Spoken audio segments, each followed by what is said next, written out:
when my fiance was on his deathbed in an earthquake. He made his older brother, James Stork, promise him that he would take care of me after his death. James kept his promise and took care of me for 5 years. One day we got drunk, and in the moment of recklessness, we ended up sleeping together. As a result, I got pregnant. Remembering the ring that James kept hidden in the drawer, I became excited and could not wait to tell him the news. However, as I entered the house, I was walking in the middle of James and his one true love, Jane Lennox, having a heated love-making session. Seeing this, my face turned as white as a ghost, and I fled from the scene. However, his hoarse voice called out to me, "Sandra Lane, could you help me buy a box of condoms?" I crushed the pregnancy result tightly in my fist, as I gave out a bitter smile. After I returned with a box of condoms, James transferred $1,500 to my account. For running errands for him, Jane, his lover, turned her gaze at me after looking at the box. Briefly, her eyes were full of malice when directed to me. Then she said, "James, your sister-in-law looks so innocent, but she sure knows how to pick things." James's gaze was sharp as he scolded, "You're still young, stop meddling in adult matters. Go stay at a hotel for a few days before coming back." I obediently left and never came back. After that, I went to the doctor to abort our baby. When the doctor saw me return to her office, she was confused. "Is there something wrong?" she asked. I was not surprised she asked that question. After all, when I first found out I was pregnant, my face was flushed with joy. Now, it was deathly pale. I said to her, "Please schedule the earliest appointment for an abortion." Having seen the warmth and the coldness of human relationships, the doctor did not persuade me to do otherwise. However, when it came time to sign the consent form, she insisted I get a family member's signature. Pulled out my phone and instinctively pressed a speed dial. The phone only rang once, and before I could do anything, James had already hung up on me. I forced a smile and told the doctor, "I don't have any family, I'll sign it myself." After the abortion procedure finished, I found out that James had sent me a message, along with a screenshot of a hotel reservation. It said, "Don't call me unless it's an emergency. You know the reason." The man was considered enough to book me a hotel room for an entire week.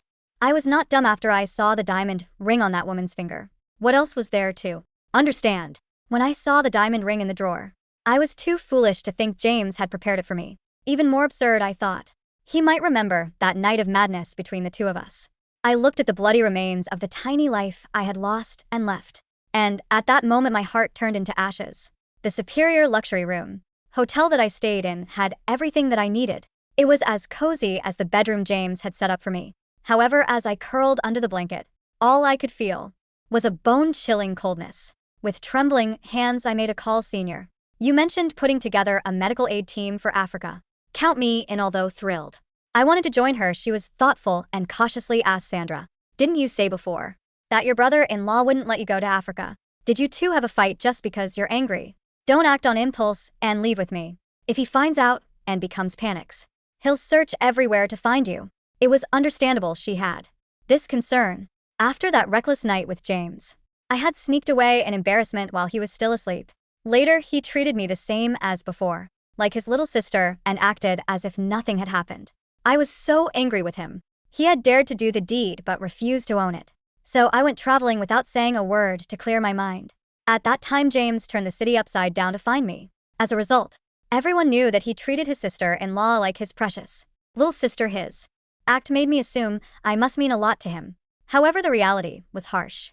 Turned out I overestimated my importance. Now, just one night with his beloved was enough for him to offer me a hotel for a week. Once they got married, there was no place for me in that home. I could not bear to stay and see him and that woman displaying their love every single day. I hurriedly explained. He agreed with this. "Okay, I'll put your name on the list and send you all the information in a while, so you can prepare everything in advance." Finally, my senior agreed. I booked a flight for 7 days later, enough time for me to stay at the hotel before leaving for good. As for things that I had to bring, I tried to think about them, but realized there was nothing I truly needed. Ever since that earthquake, I did not have a real home. Everything that I owned after that was brought by James, I had paid for all my expenses. So, I did not have to touch the inheritance my parents had left me. I knew I had to repay him back. So, I kept some for myself and sent the rest of the money that I owed to the card he gave me. Once I finished everything without any thought in my mind, I fell into a deep sleep in my sleep. I felt as if the building was shaking. I was too deep in my sleep that when my phone rang, I did not hear it even though it rang multiple times. Someone pounded urgently on the door. Sandra opened the door. Hearing James's anxious voice jolted me awake, and for a moment, I did not know where I was. I opened the door in a daze. State. When he saw I was okay, relief washed over his face. It quickly turned to anger. What's wrong with you? You are ignoring my calls and messages. Are you trying to scare me for fun? After I picked up the phone, I realized James had called me multiple times while I was asleep. Another earthquake struck. Sorry, I was in a deep sleep and didn't hear anything. I apologized, James exploded. Don't lie, you're terrified of earthquakes. Even the slightest tremor keeps you up all night. He was not wrong every time it happened. He would stay up with me and assure me that he would protect me. He even said that even if the building collapsed, he would be there with me until the very end. When I saw his misbuttoned shirt, a strange warm feeling filled my heart. Turned out he did still care about my safety. Yet as soon as my gaze landed on the marks on his neck, I snapped from my imagination. I realized his concern was not for me at all. He was only looking after me because of his dying brother's last request. I was just a pitiful orphan who happened to be part of his responsibility. I guess I was just too tired. I calmly said clearly. James did not believe my claim because he looked inattentively at my face for a while before reprimanding me coldly. Why is your face so pale? Did you do this just to make me come here? I looked up and saw the frustration in his eyes. In the past, if there was an earthquake and he saw my pale face, he would tell me not to worry and that everything would be fine. Now, when he saw my pale face, he accused me of putting on an act and painted it white. Although my lips stretched into a smile, inside I felt like I was soaking in ice-cold water. Sorry for ruining your night. Big brother, go back and keep your girlfriend company. I hadn't called him Big Brother in a long time. The name that slipped out of my mouth made James's lips tighten into a thin line, and in his dark eyes I saw the emotions I could not decipher. You're coming back with me. If there are aftershocks, I'll feel better knowing you're safe with me and Jane. Besides, this will prevent you from doing this kind of stunt again. He added, won't cause any trouble. You can go. I refused to leave. James, who had almost lost his patience, frowned because you wouldn't answer your phone. I had to leave Jane alone. Can't you be more considerate? I had already aborted our child and planned to leave quietly. Was not it sensible enough? What more did he want from me? Before I could say anything, his phone rang. A delicate, tearful voice asked James, when are you coming back? I'm scared, Jane. Don't worry, I'll be back soon.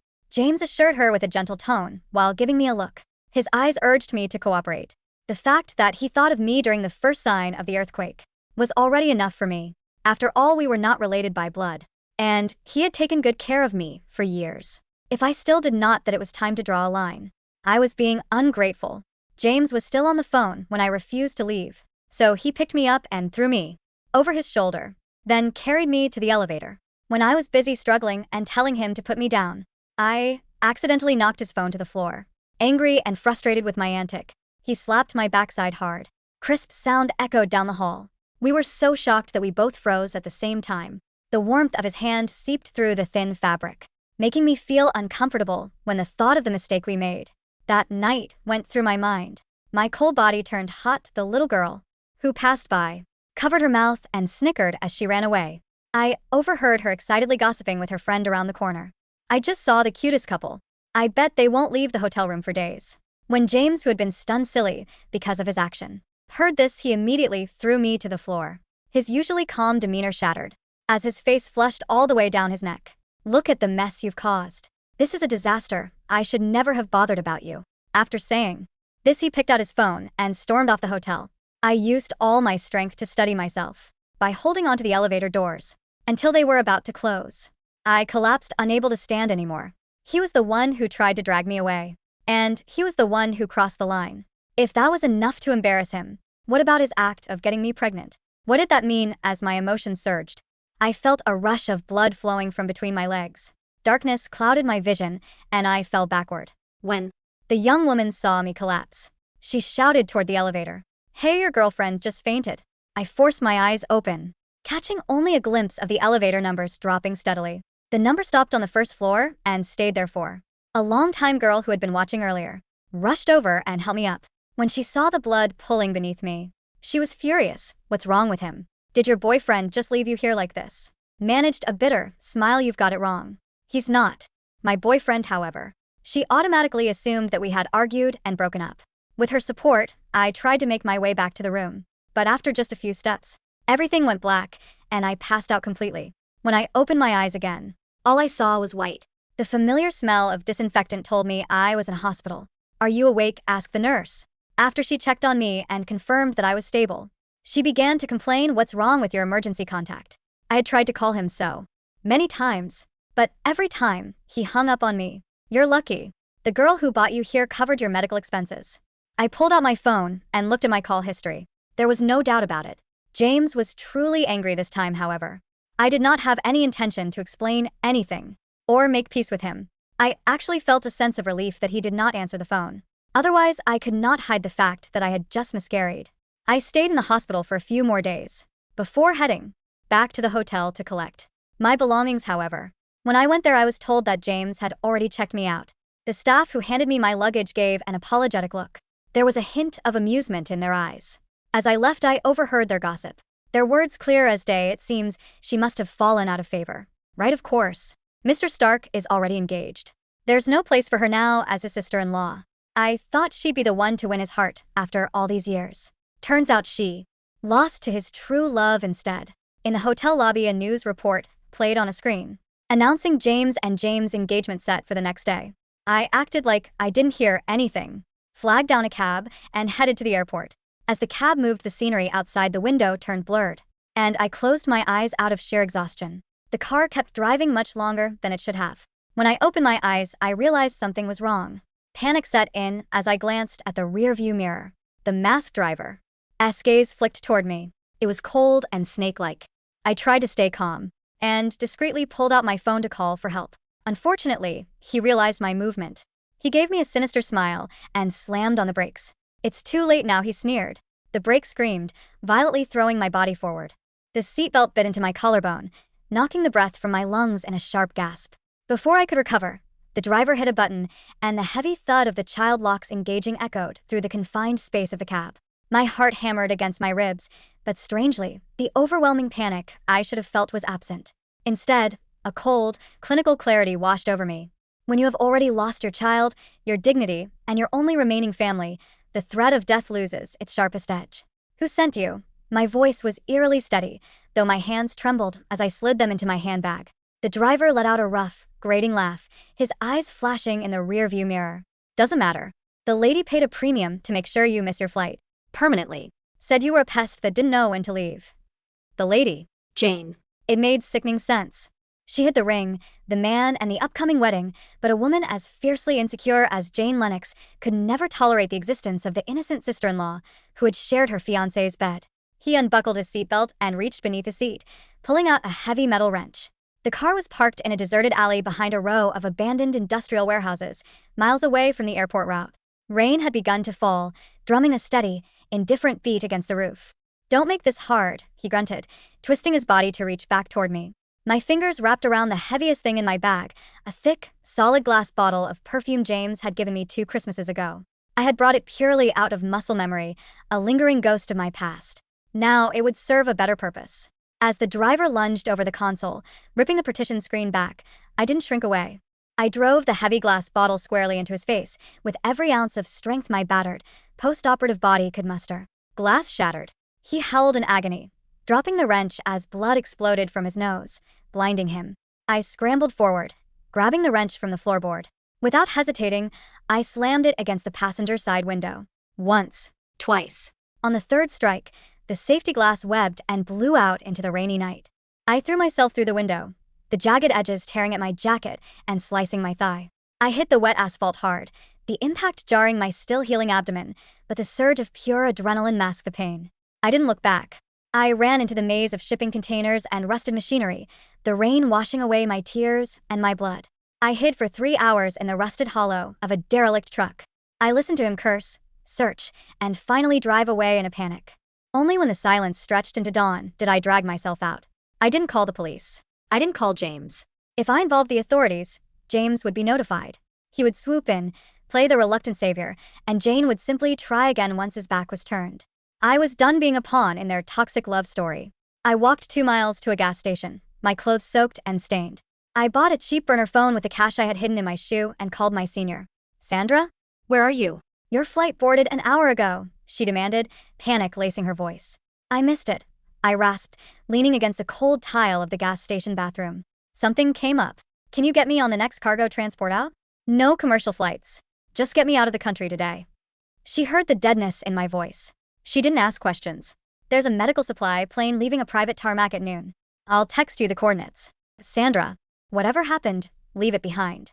I intend to, I whispered, and dropped the burner phone into the trash. James's perspective. The cathedral was suffocating. The scent of white lilies, Jane's favorite, hung in the air so thick it made my stomach churn. I stood at the altar, adjusting my cuffs for the 10th time. The pews were packed with the city's elite, murmuring in hushed, expectant tones. But my mind wasn't on the vows I was about to say. It was on the hollow silence of my phone. Sandra hadn't called. She hadn't texted. When I checked her out of the hotel, I had done it out of sheer spite. I was angry that she had made me feel guilty, angry that she had looked so pale, and intensely, inexplicably furious when I heard the nurses mention she had collapsed in an elevator. I had transferred $10,000 into her account to cover her medical bills and a flight back to our hometown. I wanted her gone so I could finally marry Jane and close the chapter on my brother's ghost. But the money had been returned. A direct transfer back to my account, accompanied by a single note attached to the wire. Debt paid. James, my best man, nudged me. The music is starting. The grand organ swelled. The doors opened, and Jane appeared, a vision of white silk and diamonds. The diamond I had bought. The ring I had hidden in the drawer, the one Sandra had seen. I remembered the look on Sandra's face that day. The way her eyes had lit up, only to die completely when she saw me with Jane. I had assumed she was just acting like a spoiled child losing her protector. Now, a cold dread began to coil in my gut. What had she thought the ring was for? Why did she look so broken? Before Jane could take her first step down the aisle, the heavy oak doors beside the vestibule burst open. Detective Harris, a man I knew well from my corporate dealings, strode in, ignoring the gasps of the guests. He didn't care about the ceremony. He walked straight up the aisle, his face grim. James, Harris said quietly, stopping inches from the altar. We need you to come with us. I'm in the middle of my wedding, Harris. This better be a joke. It's not. Harris pulled a tablet from his coat. We found a taxi abandoned by the docks. The interior was covered in blood. The driver admitted he was hired for a hit. We found a suitcase in the trunk. It belongs to Sandra Lane. The breath left my lungs. The cathedral, the organ, the sea of faces, it all vanished. Only Harris's words echoed in the vacuum. Blood. Hit. Sandra. Is she? My voice broke. I couldn't say the word. We don't know. She's missing. But the driver. Harris looked past me, his eyes locking onto Jane, who had frozen halfway down the aisle. The driver confessed. The wire transfer for the hit came from an offshore account belonging to Jane Lennox. A collective gasp echoed through the church. Jane's face turned the color of chalk. James. It's a lie. Jane shrieked, dropping her bouquet, ruining the illusion of the elegant bride. She's a manipulative little witch. She set me up. I didn't hear the rest of her lies. I stepped down from the altar. I didn't run to Jane. I walked past her, brushing her outstretched hand away as if it were coated in acid. I went straight to the police station. For 3 days, I didn't sleep. I tore the city apart, mobilizing every contact, every private investigator, and every resource my company had. We found the shattered window of the cab. We found a trail of blood leading to a rusted truck. But we didn't find Sandra. A week later, my investigator placed a manila folder on my desk. We tracked down her hospital records from the days before she vanished, the investigator said softly, refusing to meet my eyes. Mr. Stork, you should brace yourself. I opened the file. Medical terms jumped out at me, sharp and unforgiving. Patient, Sandra Lane. Procedure, voluntary termination of pregnancy. Complications, hemorrhaging due to severe emotional and physical stress.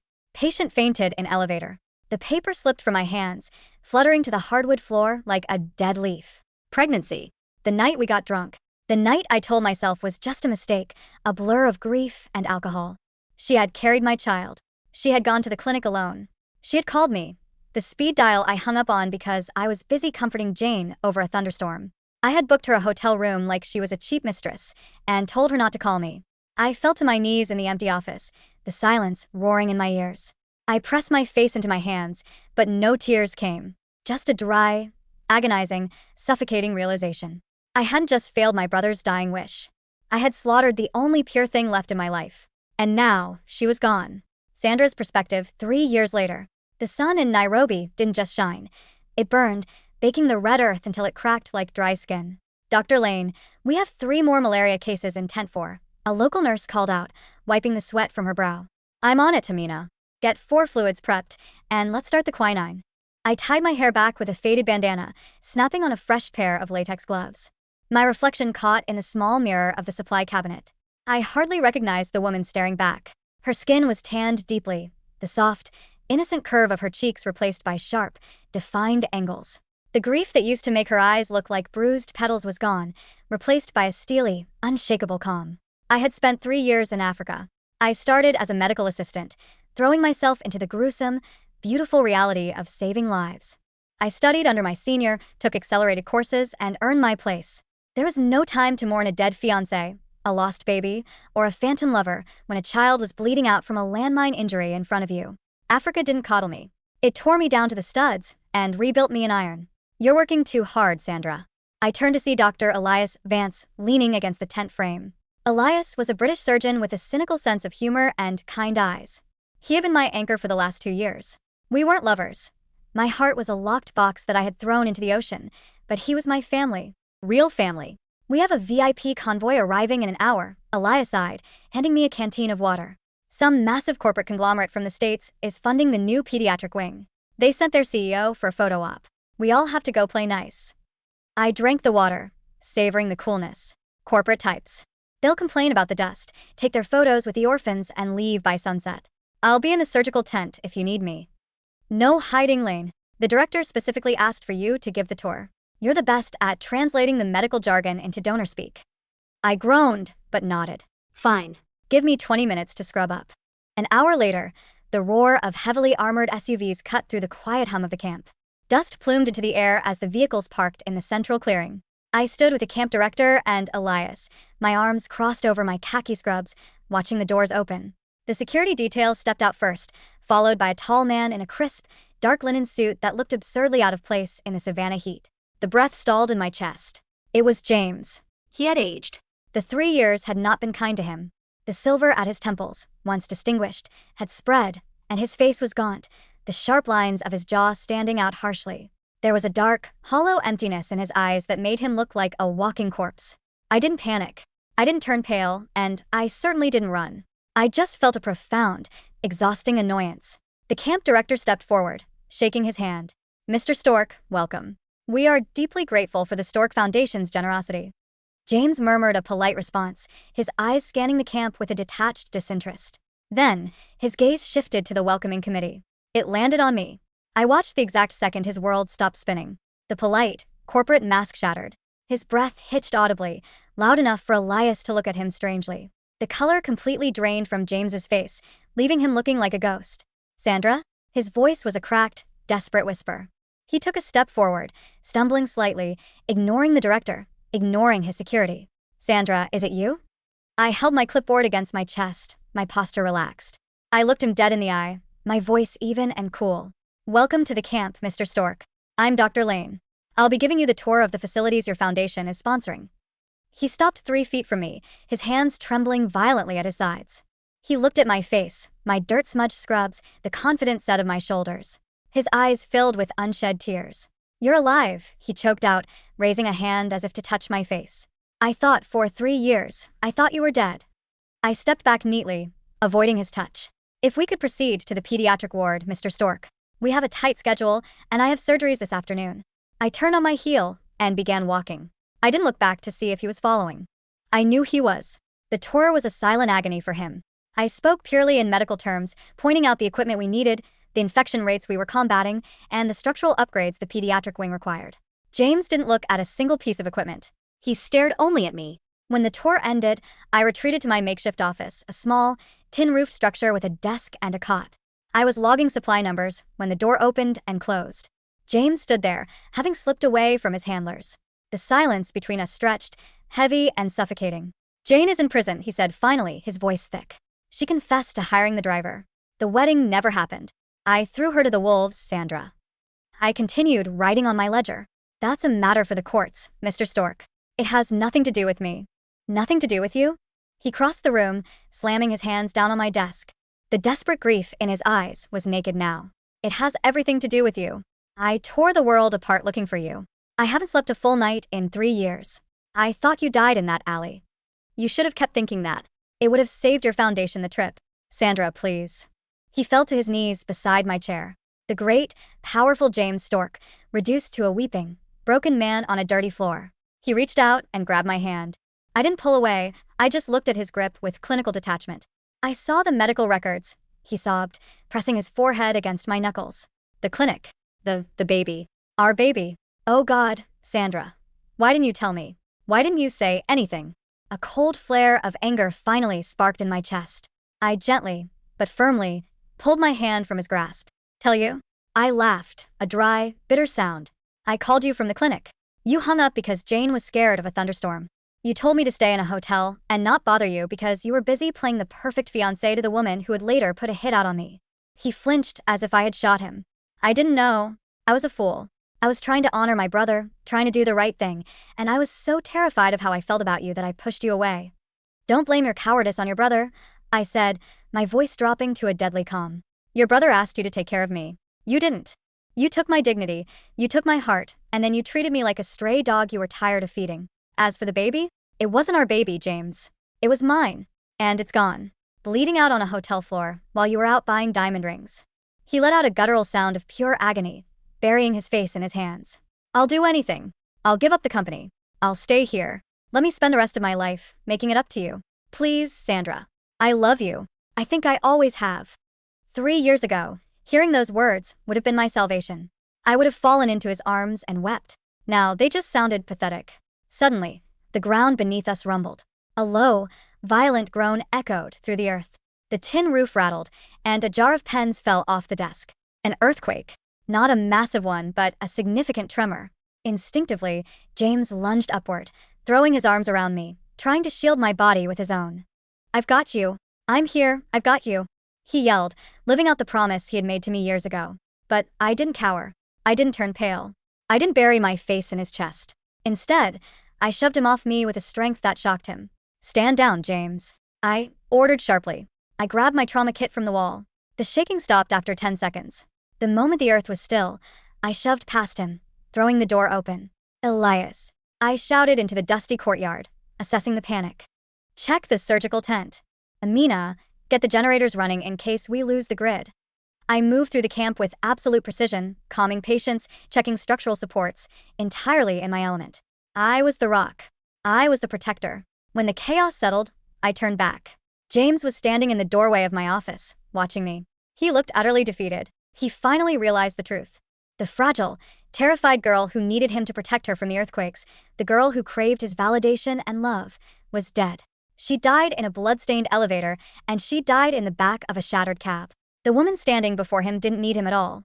I walked back up to him. I didn't feel anger anymore. Just a profound, peaceful emptiness. The Foundation's money will save a lot of lives here, James. For that, I thank you, I said softly. But your business here is done. You really won't give me another chance? He whispered, his eyes red and hollow. Is there truly nothing left for me? You kept your promise to your brother, I replied, looking out past him toward the horizon, where the African sun was beginning to set in a blaze of gold and purple. You took care of me until I could take care of myself. The debt is paid. Now go home, James. Don't look for me again. He stared at me for a long time. He memorized the lines of my face, the steadiness of my gaze, knowing it was the last time he would ever see it. Slowly, painfully, he nodded. He turned around, his shoulders slumped, looking like a man walking to his own execution. He climbed into his armored SUV, and the convoy drove away, kicking up a cloud of red dust that slowly settled back into the earth. Everything okay? Elias walked up beside me, handing me a fresh canteen. He looked at the departing dust cloud, then at me. Yeah, I said, taking a sip of the cool water. I looked around the camp, at the children playing, the nurses tending to the sick, the life I had built from the ashes of my past. I took a deep breath of the hot, dry air. Everything is perfectly fine. Let's get back to work.